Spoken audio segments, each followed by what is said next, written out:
माननीय supreme court ने वक्फ संशोधन कानून पर अहम फैसला सुनाया है। सर्वोच्च अदालत ने जहां वक्फ संशोधन कानून की कुछ धाराओं पर रोक लगा दी है, वहीं कोर्ट ने वक्फ बोर्ड के सदस्यों को लेकर भी कुछ निर्देश दिए हैं। अदालत ने कहा कि वक्फ बोर्ड का सीईओ मुस्लिम समुदाय से हो।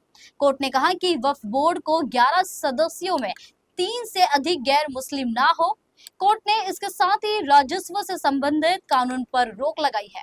हालांकि यह अंतरिम फैसला है, फाइनल फैसला भी आना बाकी है। सुप्रीम कोर्ट के इस अंतरिम फैसले पर राजनीतिक प्रतिक्रिया भी आनी शुरू हो गई है।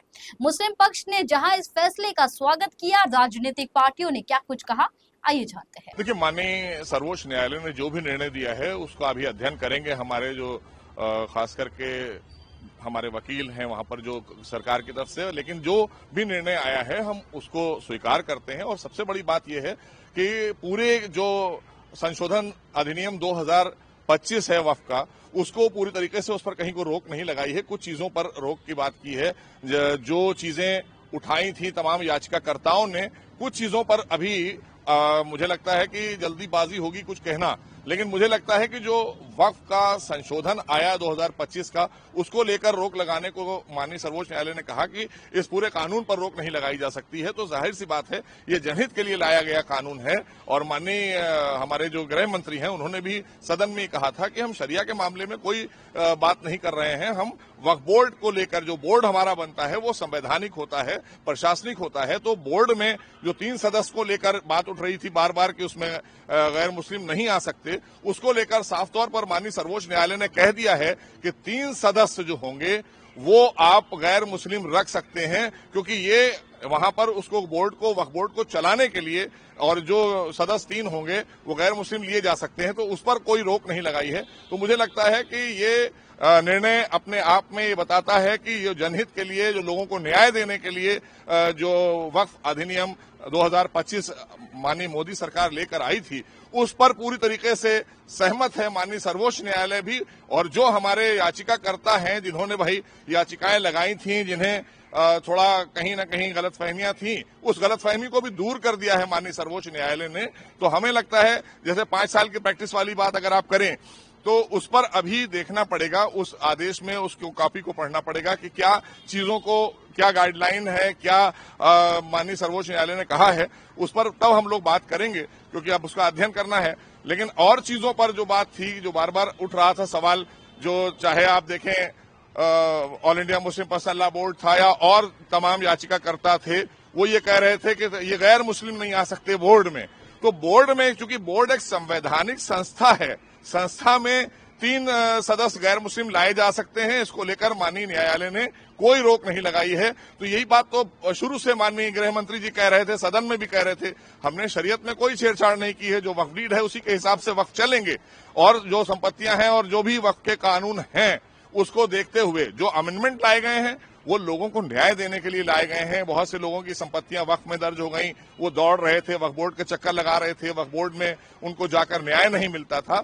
तो इस क्रम में जो भी शिकायतें थी और जो सुझाव 90 लाख लोगों ने पूरे देश में सुझाव दिए हैं, आप अगर माने तो लगभग 1 करोड़ से ज्यादा ही हो गए होंगे अभी तक। अगर आप देखेंगे, हम लोग देखें तो 1 करोड़ से ज्यादा लोगों ने अपने सुझाव भी दिए थे। तो सुझाव के तहत ये जनहित के लिए लाया गया वक्फ संशोधन अधिनियम 2025 है, और जो माननीय न्यायालय ने इस पर निर्णय दिया है हम उसका स्वागत करते हैं। जैसे 3 बार मेन बात तो यही उठ रही थी बार बार, जो आपने देखा था जब आप की बात उठ रही थी, और ये अल्टीमेटली कहां लेकर जाएंगे।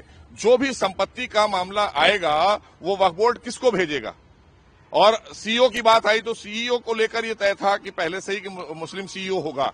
तो मुस्लिम सीईओ आज भी है, तो पहले भी रहा है, और हमने उस पर कहीं कोई मतलब उसमें अमेंडमेंट में कोई ऐसी बात नहीं कही गई थी। लेकिन अगर हम बात करें आम तरीके से राजस्व की, संपत्तियों की, और जिन लोगों की बात है, तो राजस्व डिपार्टमेंट देखेगा। तो राजस्व तक तो जाना ही होगा जब आपको अपनी किसी भी संपत्ति को क्लेम करना होगा। तो वो क्लेम करने के लिए कि ये साहब हमारी वक्फ की है, कोई कहता है ये हमारी वक्फ की नहीं है, तो उसको न्याय देने के लिए ही तो ये संशोधन अधिनियम 2025 वक्फ का लाया गया है। तो उसको लेकर अभी पूरा फैसला आ जाने दीजिए, पूरे फैसले की कॉपीज आ जाएंगी तो ज्यादा बेहतर होगा, हम लोग उस पर ज्यादा अच्छे से बात कर सकेंगे। लेकिन अगर बात की जाए कि वक्फ बोर्ड को लेकर जो बात उठ रही थी, और जिसको लेकर असदुद्दीन ओवैसी से लेकर तमाम all India Muslim personal board, तमाम और लोग कि साहब इसमें गैर मुस्लिम नहीं आ सकते। तो भाई ये देश है, हिंदुस्तान, भारत है। तो यहाँ पर जब हम उस संविधान में रहकर अपना काम कर सकते हैं तो सहयोग के लिए तो हमारे गैर मुस्लिम आएंगे ही आएंगे। और अगर गैर मुस्लिम के लिए आप रोक लगा रहे हैं तो इसका मतलब है कि फिर वही वाली बात आप करने जा रहे हैं कि जैसे एक पाकिस्तान आपने बांट लिया था तो यहां बंटवारा नहीं हो सकता। ये अब वो चीज नहीं हो सकती। यहां पर न्यायपूर्ण बात करिए। आपने जो बात कही माननीय सर्वोच्च न्यायालय ने सुना, लेकिन उन 3 सदस्यों के ऊपर रोक नहीं लगाई ना। 3 सदस्य तो रहेंगे ना गैर मुस्लिम, तो वो किस लिए रहेंगे? आपकी सहायता के लिए, आपकी मदद के लिए, ताकि वहां पर बहुत सी ऐसी संपत्तियां हैं जिनमें ये विवाद है कि ये वक्फ नहीं है, वक्फ बोर्ड कहता है हमारी है। तो उस विवाद को खत्म करने के लिए वो सदस्य अपनी राय रखेंगे, फिर राजस्व डिपार्टमेंट पास के जाएगा ये मामला। तो कहीं ना कहीं ऊम घूम के प्रशासनिक अधिकारियों में भी अगर आप देखें तो मामला जाएगा डिस्ट्रिक्ट मजिस्ट्रेट तक, जिस जिस जनपद का कोई वक्फ होगा। तो इसलिए अभी जल्दबाजी होगी, लेकिन जो निर्णय आया है हम उसका स्वागत करते हैं। देखिए, जो वक्फ के पूरे सिस्टम में सुधार का फैसला हुआ है, संसद ने पास किया है, वो शुद्ध रूप से आस्था के संरक्षण और व्यवस्था के सुधार का है। जो आस्था है उसका संरक्षण है और जो प्रशासनिक व्यवस्था है उसकी सुधार का है। लेकिन अफसोस की बात है कि जो लूट की लंपट लाबी है वो लूट के लाइसेंस की छूट चाहती है। अब लूट की लंपट लाबी अगर लूट के लाइसेंस की लीगल छूट चाहती हो तो वो इसी तरह का हाहाकार, हंगामा और एक काल्पनिक भ्रम पैदा करने की कोशिश करेंगे, क्योंकि ये वो लोग हैं जिन्होंने कि वक्फ के पूरे सिस्टम को टच मी नॉट बना दिया था। और एक जो ज़मीनी जो है वो कानून था, जो संसद का कानून था, उसको आसमानी किताब बना दिया था कि साहब इसको कोई छू ही नहीं सकता। जहाँ तक सवाल है कि जो प्रशासनिक व्यवस्था है उसमें जो है वो समाज के सभी वर्गों की हिस्सेदारी, भागीदारी इस नए कानून में जो है। अब ये कहते हैं कि जी नहीं, इस सेकुलर कंट्री में कम्युनल एंट्री और नो एंट्री का फार्मूला रहेगा कि इसमें जो है वो कोई भी जो है वो दूसरे मज़हब का जो है वो इस प्रशासनिक व्यवस्था का हिस्सेदार, भागीदार नहीं बन सकता। तो सेकुलर कंट्री में कम्युनल नो एंट्री का जो है वो फार्मूला नहीं चल सकता। दूसरी चीज़ ये कि मैं मानता हूँ कि जो लोग इस पूरे के पूरे वक्फ के सुधार पर हाहाकार और हंगामा और हुड़दंग कर रहे हैं वो शुद्ध रूप से ऐसी लूट की लंपट लाबी है जो लूट के लीगल लाइसेंस की छूट चाहती है, इससे ज़्यादा कुछ नहीं है। और इसलिए जो है वो जो भी कोर्ट ने इस पे फैसला किया है सरकार ज़रूर उसको देखेगी। लेकिन मेरा मानना है कि इस सुधार पर किसी भी तरह का सांप्रदायिक प्रहार जो है वो स्वीकार नहीं होना चाहिए। देखिए, ऐसा है कि कोर्ट जो है वो उसके संवैधानिक अधिकार है किसी भी संसद के कानून की स्क्रूटनी करने का, और सरकार की तरफ से भी जो अपना पक्ष है वो रखा गया है। लेकिन मैं मानता हूं कि जो वक्फ सिस्टम का जो सुधार है, जो संवैधानिक सुधार है, वो आस्था के संरक्षण और प्रशासनिक व्यवस्था के सुधार का है, और इस पर किसी तरह का सांप्रदायिक प्रहार करना ठीक नहीं है। जो बोला गया है कि इतने होने चाहिए। अच्छा, आप ये बताइए, आप जो है कहेंगे ये सेकुलर कंट्री है, और उसके बाद आप जो है कहेंगे नहीं, इस सेकुलर कंट्री में कम्युनल एंट्री और नो एंट्री का फार्मूला तय कर दो कि इस प्रशासनिक व्यवस्था में जो है इस कम्युनिटी का व्यक्ति होगा, इस धर्म का व्यक्ति होगा, इस धर्म का व्यक्ति नहीं होगा। अरे भाई, ये टोटल जो है वो एडमिनिस्ट्रेटिव सिस्टम के लिए है। अब डिस्ट्रिक्ट मजिस्ट्रेट आप कहोगे कि डिस्ट्रिक्ट मजिस्ट्रेट जो है वो इस धर्म का ही होना चाहिए, सिटी मजिस्ट्रेट इस धर्म का होना चाहिए। तो सेकुलर कंट्री में कम्युनल एंट्री और नो एंट्री का कोई फार्मूला अगर कोई लेके घूम रहा है तो मैं मानता हूँ वो इससे ज़्यादा बेवकूफ़ी नहीं हो। तो ऐसा है, कुछ लोग जो है वो झांसे का झुंझुना लेकर के और लफाजी का लॉलीपॉप लेकर के जो है वो धारा प्रवाह धमाल के धूर्तापूर्ण कमाल में लगे हुए हैं। और जो लोग धारा प्रवाह धमाल के धूर्तापूर्ण कमाल में लगे हुए हैं वो उन्हें भी मालूम है कि इन चुनावी चौपाल पे वो चारों खाने चित होंगे, धूल धूसरित होंगे। और इस तरह से जो है वो जो मुद्दों को लेकर के आप जो है वो कभी कहेंगे वोट चोरी होगा, कभी कहेंगे कि आप जो है वो हम तो जनता हमें वोट देगी तब भी हम जो है वो हार जाएंगे। तो आप अपनी हार की हताशा का अभी से तमाशा अगर बना रहे हैं तो फिर आप को इस बात का लोगों को भी अच्छी तरह एहसास है कि बिना ज़मीन की ज़मींदारी की जंग चल रही है इनकी, और कुछ नहीं है। बिना ज़मीन की ज़मीन, अब दिक्कत यह है कि इनकी जो है वो जनाधार तो है जो है वो ज़ीरो होता जा रहा है, लेकिन अहंकार में हीरो बनने की कोशिश कर रहे हैं। ये तो लीपा पोती करने के लिए एक एक्सक्यूज़ ढूंढ रहे हैं, एक बहानेबाजी देख रहे हैं। जहाँ तक सवाल है, नरेंद्र मोदी जी राजनीतिक असहिष्णुता और अराजकता के सबसे बड़े शिकार रहे हैं, और जिस तरह से उनके ऊपर जो है वो हाथ में तो ये संविधान का जो है वो कॉपी लेके घूमते हैं, लेकिन जेब में जो है वो गाली की डिक्शनरी लेके घूमने वाले लोग हैं। और उसके बाद कहेंगे साहब उसने भी कहा था इसलिए हम भी कहेंगे, हमें जो है वो छूट मिल गई है इसकी। तो ये सब करके जो है वो खुद अपना नुकसान कर रहे हैं, इससे ज़्यादा कुछ और है नहीं। आप लोग जानते हैं कि अभी जो सुप्रीम कोर्ट का वक्फ अमेंडमेंट एक्ट 2025 के सिलसिले में जो फैसला आया है, ये एक इंटरिम फैसला है। इसमें जो हम लोगों की डिमांड थी कि कंप्लीट एक्ट पर स्टे हो, वो नहीं डिमांड फुलफिल हुई है, लेकिन उसके बावजूद भी काफ़ी रिलीफ कोर्ट ने दी है, उसको हम लोग वेलकम करते हैं। और हम लोग ये उम्मीद करते हैं कि जब इंशाल्लाह फाइनल फैसला आएगा तो उसमें कंप्लीट रिलीफ हासिल होगी। और मिसाल के तौर पे जो किसी भी प्रॉपर्टी को वक्फ करने के लिए जो मुसलमान 5 ईयर प्रैक्टिसिंग मुस्लिम होने की शर्त थी, उस पर स्टे हुआ है। सेक्शन 3 और 4 पर स्टे हुआ है, और वक्फ बोर्ड का CEO हो मुसलमान ही हो, इसको वाजे किया गया है। और उसी के साथ साथ इस बात को भी इस पे भी स्टे किया गया है कि जो ओवरराइडिंग पावर डिस्ट्रिक्ट कलेक्टर को किसी भी वक्फ प्रॉपर्टी को डिसाइड करने के लिए दिए गए थे, उन पर भी रोक लगी है। तो इन सब बातों को हम लोग वेलकम करते हैं।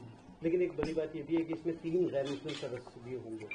नहीं, जहाँ तक जो अभी बात सामने आई है वो ये है कि अगर कोई कॉम्पिटेंट मुस्लिम ना मिले तो फिर मैक्सिमम 3 नॉन मुस्लिम मेंबर्स बनाए जा सकते हैं। इसकी अभी वजाहत दरकार है।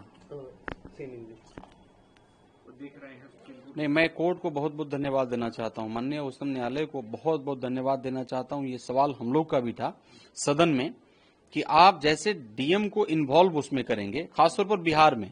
मैं बिहार से आता हूं, हालांकि पूरे देश में होगा, लेकिन बिहार में आप देखिएगा तो बिहार में डीएम का जो पद है बड़ा महत्वपूर्ण पद है, और ये लोग ऑटोमेटिकली बहुत सारा व्यस्तता इनके पास में होती है, टाइम नहीं होता है। एक तो मेरा टाइम को लेकर के अभाव है, आप डीएम को उसमें इन्वॉल्व कर रहे हैं, बिना मतलब का इन्वॉल्व कर रहे हैं। डीएम का टाइम आप उसमें लेंगे और डीएम मतलब रोज भागा दौड़ी करेंगे, कहीं ना कहीं उसका समस्या रहेगा, मस्जिद का वो कहीं ना कहीं वो चलते रहेगा। तो पूरा मुझे लग रहा है कि ये समय आदरणीय हम जितने भी हमारे मतलब जो भी ये निर्णय लिए हैं उच्चतम न्यायालय के द्वारा जो आया है, मैं सम्मान करता हूं। चूंकि हम लोग संविधान में आस्था रखने वाले लोग हैं, तो हम इस फैसला का बहुत बहुत मतलब हम स्वागत करते हैं कि आपने जो कहा कि डीएम की मतलब भागीदारी नहीं है, अच्छा नहीं है, और आपने कहा कि हाँ सही बात है, सीईओ जो है वो मुस्लिम, चूंकि ये मुस्लिम का ही तो बात है ना, तो इसमें मुस्लिम होना चाहिए, मुस्लिम मेन होना चाहिए। तो जो भी कोर्ट निर्णय लिया है, इस निर्णय के साथ में हम लोग हैं और हम इसका सम्मान करते हैं, स्वागत करते हैं। इसमें कुछ जो उन्होंने रोक लगाई है, जैसे कि डीएम अब वक्फ की प्रॉपर्टीज में इंटरफेयर नहीं करेगा, ये सबसे बड़ा पॉइंट था, क्योंकि डीएम साहब तो वही करते हैं जो सरकार चाहती है। हम इस फैसले का, जहां तक डीएम साहब की बात है, स्वागत करते हैं। और बाकी चीजें के वक्फ के अंदर नॉन मुस्लिम को उन्होंने अलाउ कर दिया है। ना तो इस्लामिक कानून नॉन मुस्लिम जानते हैं और ना ही मुसलमान हिंदू पर्सनल लॉज को जानते हैं। कल को मुसलमान भी ये कहेंगे कि साहब हमें भी मंदिरों के ट्रस्ट में रखा जाए, तो क्या सुप्रीम कोर्ट इस बात को अलाउ करेगा? क्या अलाउ करना चाहिए?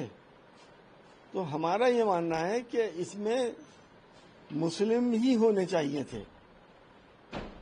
भले से महिलाएं का भी कुछ परसेंटेज होता, लेकिन नॉन मुस्लिम होने का इसके अंदर कोई औचित्य नहीं है।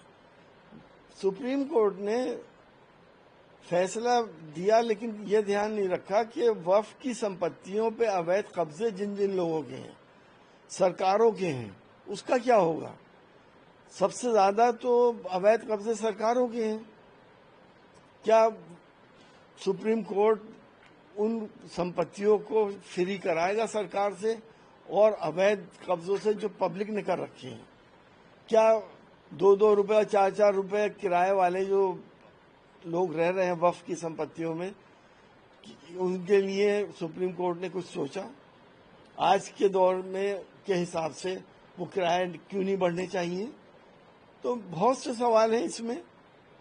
सिर्फ जो रोक डीएम वाले मसले पे उन्होंने लगाई है उसका स्वागत हम करते हैं और हम यही चाहेंगे कि इसके अंदर इस्लाम के जानने वाले रहने चाहिए, क्योंकि ये इस्लाम से जुड़ी हुई चीज है, इस्लाम के कानूनों से जुड़ी हुई चीज। जी हाँ, काफी दिनों से इसका इंतजार था। आज वक्फ अमेंडमेंट एक्ट को लेके जो कुछ सेक्शंस को लेके जो चैलेंज किया गया था सुप्रीम कोर्ट के जरिए कई पक्षकारों ने, उसको लेकर के सुप्रीम कोर्ट ने आज इंटरिम रिलीफ दिया है।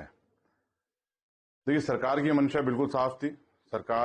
भारत सरकार जब से मोदी जी के नेतृत्व में भारत सरकार का गठन हुआ है, उन्होंने हमेशा कुछ न कुछ अच्छा करने के प्रयास किए हैं और जो एक पुरानी परंपराएं चली आ रही थी या पुराने मसले जो पेंडिंग थे, जिसको लोग हाथ लगाते हुए भी डरते थे कि नहीं वोट की पॉलिटिक्स की तहत कि नहीं इसको छेड़ेंगे तो कोई हमारे वोटों पर फर्क ना पड़ जाए, मोदी जी ने बिल्कुल खुले दिल से तमाम पुरानी बुराइयों को दूर करने के लिए हर संभव प्रयास किया है। और उसी के क्रम में ये वक्फ अमेंडमेंट एक्ट लाया गया था, क्योंकि सारी दुनिया जानती है, पूरा हिंदुस्तान जानता है कि वक्फ के मामलात को लेकर के किस तरीके से करप्शंस हैं, किस तरीके से वक्फ की प्रॉपर्टी को खुर्द-बुर्द किया गया पिछले 50 सालों के अंदर। उसी को बुनियाद बना करके वक्फ अमेंडमेंट एक्ट लाया गया था। लेकिन लोगों को कुछ शंकाएं थी, कुछ शको शुबा था, जिसको लेकर के वो सुप्रीम कोर्ट मूव हुए थे। और सुप्रीम कोर्ट ने आज एक बात तो स्पष्ट कर दी है कि पूरे एक्ट को स्टे करने का आधार नहीं है।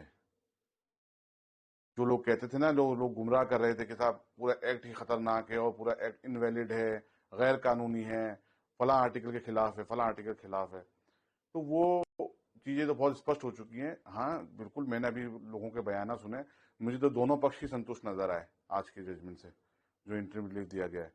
कुछ सेक्शंस हैं जिसमें जो 5 साल का मुसलमान होना अनिवार्य था, उसको लेकर के कोर्ट ने डायरेक्शन दिए हैं कि जब तक कोई रूल या स्कीम फ्रेम नहीं कर ली जाती, जब तक कि उसको स्टे रखा जाएगा। दूसरा वक्फ बाय यूजर का था, जिसमें कलेक्टर को फाइनल अथॉरिटी करार दे दिया गया था, तो उसको लेकर के सुप्रीम कोर्ट ने स्पष्ट कर दिया है कि सेपरेशन ऑफ पावर्स वाला जो रूल है कि जो जुडिशियल पावर हैं या वक्फ ट्रिब्यूनल के पावर हैं वो एग्जीक्यूटिव तौर पे नहीं दिए जा सकते, तो कलेक्टर के जो आदेश होंगे उसको चैलेंज किया जा सकता है वक्फ ट्रिब्यूनल में और हाईकोर्ट तक, और जब तक उसको कलेक्टर डिस्पोजेस भी नहीं कर सकता। तो ये अच्छी बात है। देखिए, जो माननीय सर्वोच्च न्यायालय का आदेश सराखों पे तो मानना भी चाहिए, लेकिन एक बात स्पष्ट हो चुकी है कि सुप्रीम कोर्ट ने ये कह दिया है कि इसको स्टे करने का आधार नहीं है। पिटीशन में इतना ऐसे कोई आर्गुमेंट नहीं है जिससे सुप्रीम कोर्ट इंप्रेस हो और पूरे एक्ट को स्टे कर दे।